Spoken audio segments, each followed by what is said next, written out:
गरुड पुराणानुसार 13वा संपल्यावर आत्मा यमदूताच्या सहाय्यानं पुढे जाते।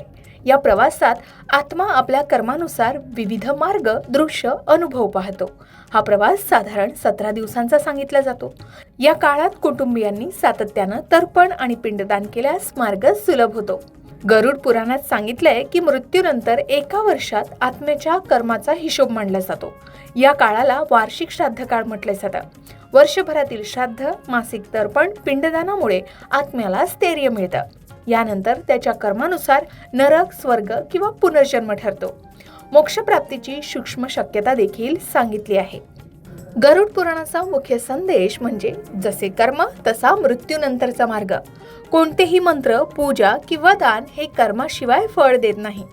गरुड पुराणात 10 दिवसांचे पिंडदान अत्यंत आवश्यक मानले गेले, कारण आत्म्याला नवीन सूक्ष्म देह तयार होतो। त्या देहाला ऊर्जा, अन्न, दिशा लागते।